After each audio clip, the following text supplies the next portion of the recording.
Fala, gente boa, tudo bem? Espero que vocês estejam muito bem. Amigos, eu queria muito compartilhar com vocês esse testemunho. Não é a primeira vez que eu compartilho com vocês testemunhos de muçulmanos que sonharam com Yeshua, que sonharam com Jesus. E antes de sonhar com Jesus, tinham Jesus como um simples profeta, que tem até uma posição relativamente interessante na escatologia islâmica. Dentro do Dajjal, na revelação do Mahdi, né, ele vem como Isa, mas não é o Jesus que nós conhecemos segundo a Bíblia. Na segunda prateleira de nível de importância no Alcorão. E muitos muçulmanos, eu falo para vocês já há um tempo, estão sonhando com Jesus, isso é tremendo. Aqui, para você, ele é fiel, ele é verdadeiro, ele é real. Eu falei com ele ontem, eu falei com ele hoje, antes de gravar esse vídeo para você. Quero que você escute isso aqui e compartilhe para o máximo de pessoas. Não esqueça o seu like. As plataformas não recomendam mais os nossos canais como antes. Então é contando com o seu apoio. O seu like, a sua inscrição significam muito. Seus comentários também. Vamos voltar para cá? Agora presta atenção nesse, meu Deus do céu, nesse testemunho aqui. Esse testemunho eu tomei conhecimento através de uma matéria da CBN, olha. A CBN News, esse portal aqui. Olha só, este homem se converteu ao Islã, mas então conheceu Jesus em um sonho sobrenatural e isso mudou tudo. Que testemunho, irmãos. Eu vou lendo, tá? E vou conversando com vocês. Bora lá. Eu sou Mike e foi assim que eu descobri a verdade. Todas as coisas começaram a acontecer e sentimentos começaram a vir até mim. Então em um estado de desespero. Eu estava tão desesperado e pensei que não posso deixar o Islã. Você simplesmente não pode fazer isso. Não é aceitável. Eu sou muçulmano. Não posso fazer isso. Não posso negar Mohammed. Não posso negar o Alcorão. Deixa eu adiantar um pouquinho para vocês. Ele estava trabalhando numa prisão e na prisão havia muçulmanos lá. Eles começaram a me dar literatura e comecei a ler essas literaturas na esperança de convencer os muçulmanos acerca de Jesus. E descobri que foram eles que apresentavam perguntas que eu não estava preparado para responder. E me vi naquele momento com muitas dúvidas, principalmente com relação à Trindade. Como Deus poderia ser Pai, Filho e Espírito Santo. Naquela época comecei a lutar dentro de mim, tentando ir ao meu líder, meu ministro na igreja, meus professores universitários. Eu tentava entender o que era a Trindade e o que mais eu aprendi sobre o Islã, tentando apenas raciocinar. Eu comecei a acreditar que Maomé pode ter estado na Bíblia, comecei a duvidar da divindade de Cristo. Eu comecei a realmente pensar que ele fosse um profeta. Depois de cerca de 3 anos de estudo intenso, me descobri a uma realidade de que eu acreditava no meu coração que Deus era aquele que não poderia ter um filho e que Maomé é o último profeta. Acabei casando com a mulher, engravidei. Ela engravidou, tivemos 2 filhos naquela época. Saímos da cidade para Orlando num fim de semana. E, na verdade, fui ao Masjid e acabei abraçando o Islã. Naquela época em diante, eu me aprofundei na fé islâmica. Fui para uma universidade islâmica e comecei a estudar, porque eu queria me tornar um imã, um líder religioso islâmico. Queria me tornar um estudioso para levar as pessoas ao Islã. Eu acreditava que o Islã era a fé verdadeira. Ele queria se tornar um sacerdote do Islã. Eu pensei que eu precisava converter minha esposa ao Islã, eu estava criando os meus filhos nos parâmetros, na doutrina do Irã. Eu queria trabalhar, a pessoa que eu queria trabalhar era meu pai. Eu comecei a jogar as coisas da Bíblia nele, tentando fazê-lo questionar sua fé. E isso levou a muitas conversas com meu pai. Meu pai não se mexeu. Ele não mudava de opinião. Eu tentei jogar tudo aquilo no ombro dele, pensei que um dia, tivesse meu pai então, seria capaz de convertê-lo ao Islã. Isso é realmente onde a história começa a se aprofundar. Eu comecei a aprofundar minha fé no Islã e muitas leis do grosso profundo da jurisprudência. Comecei a me aprofundar em muitos ensinamentos do Alcorão e comecei mesmo a questionar que isso acontece no Irã, no Islã, e eu não conseguia entender na minha compreensão como Jesus era tratado ali. Isso me atingiu. E no final, se não há de acordo com o Alcorão, Maomé, por que não? Explique o que aconteceu com Jesus. Se ele é o Cristo, ou se ele é o Al-Masih, em árabe, o Messias. Como é que o Alcorão, ou qualquer literatura islâmica, não descreve o que o Messias significa da Bíblia, ou ungido? Então eu comecei a cavar mais fundo na identidade de Jesus no Alcorão. Comecei a ver que ele é chamado de a Kalimat Allah, que é a palavra de Deus. Ele é chamado de Allah, que é chamado de Espírito de Deus. Ele nasceu de uma virgem. Então me dei conta de que nenhuma dessas características é dada para qualquer outro profeta. O que está acontecendo aqui? Como? O que realmente está acontecendo? Comecei realmente a pensar. Cara, o que eu estou fazendo? É realmente a religião de Deus? E Maomé é o seu profeta? E quando você chega a esse nível, quando começa como um muçulmano, você começa a se perguntar se Muhammad, se ele é o profeta, se Maomé é o profeta, o mensageiro de Deus. Você começa a questionar isso. E isso é haram, isso é pecado. Isso é profano no Islã. Você não deveria pensar isso. Algo começou a picar meu coração e eu não conseguia entender. Eu diria, Deus me livre.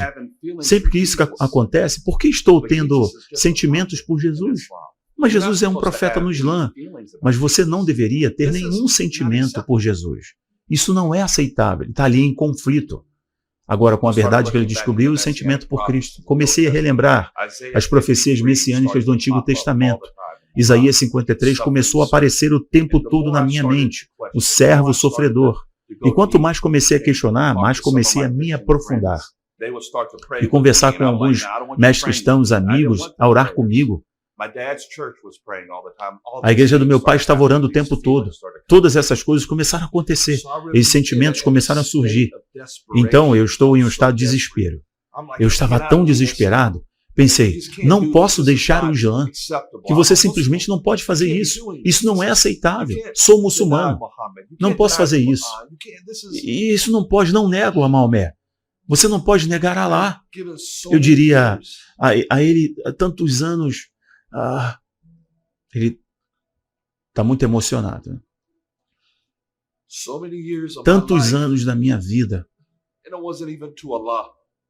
E nem foi para lá, oh Deus, foi para Maomé.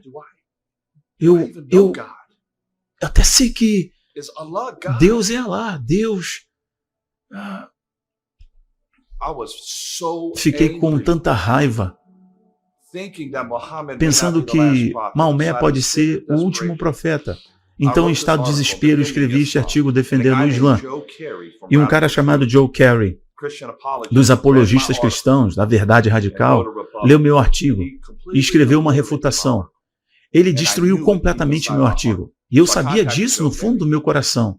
Então eu entrei em contato com Joe Carey e disse, ei, você escreveu esse artigo, blá blá blá, e disse, cara, e disse que eu não estava tentando, eu só estou declarando os fatos. Ele disse, você não sabe, você escreveu algumas coisas sobre o islamismo. É um pouco mais do que você acredita. Acabei me tornando amigo dele. E ele me apresentou um ex-muçulmano chamado Abdul Muhai.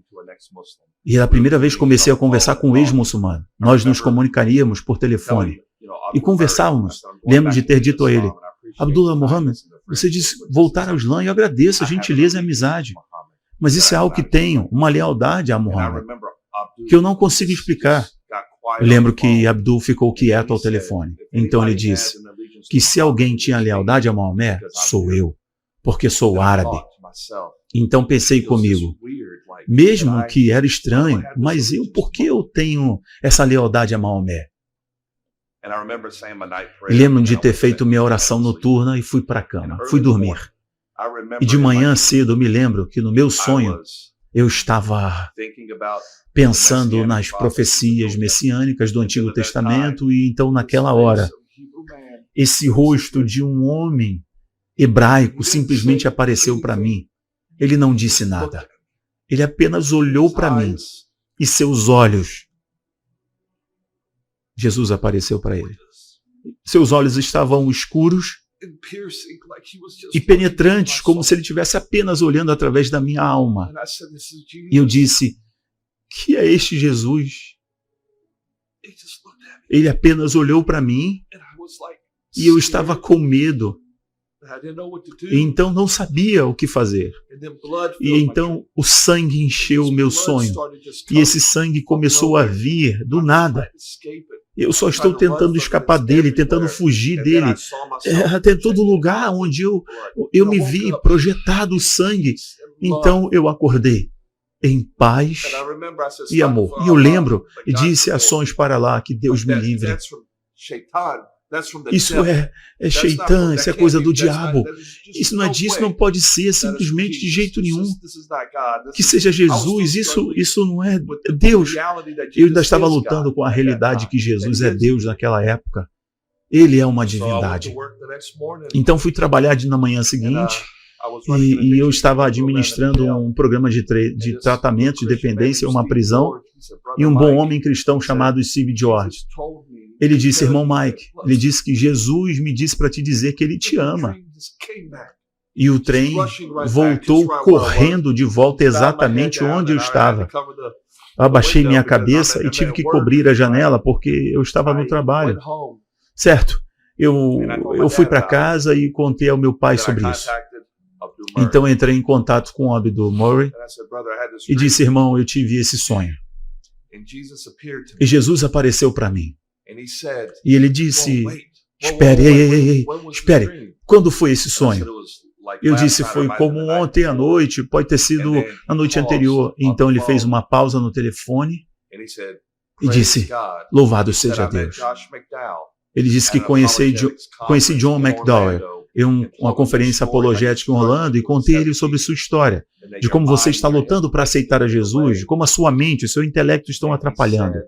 E ele disse, Josh disse, vamos orar para que Jesus visite Mike em um sonho. E eu estava como se tivesse explodido. Mas eu não me rendi totalmente a Jesus ainda naquele momento. Eu me considero muçulmano, eu estava alguns dias um cristão e só estava uma bagunça na minha cabeça, muita incerteza e confusão.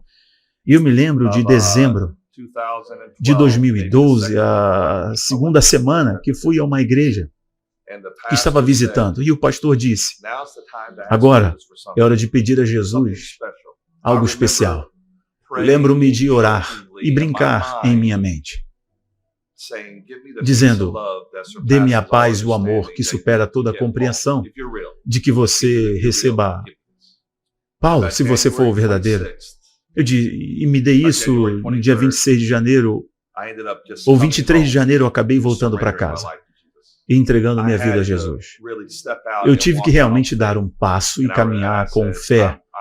E dissemos que eu disse que meu coração para fora, eu coloquei tudo no meu coração pela fé em Jesus. Estou aceitando você em meu coração. Acredito que você é filho de Deus, que morreu pelos meus pecados. Eu estou apenas descendo de um salto de fé. Então me lembro de chorar. Apenas lágrimas, saindo, sentindo perdão e amor. E apenas tanto calor tomando conta do meu corpo. E naquele ponto em diante, 2013 até agora, eu não vou dizer que tem sido fácil, mas estou mais forte. Meu relacionamento com Cristo está mais forte. Tem sido uma das coisas, as jornadas mais abençoadas da minha vida desde então, após vir a Jesus. Eu sou Mike e eu encontrei a verdade. Eu vim até Jesus. Uau! Uau! Uau! Yes! Que esse testemunho abençoe você. Que Jesus se revele a você. Que Ele traga paz ao seu coração. Que Ele te abençoe. Tchau, tchau.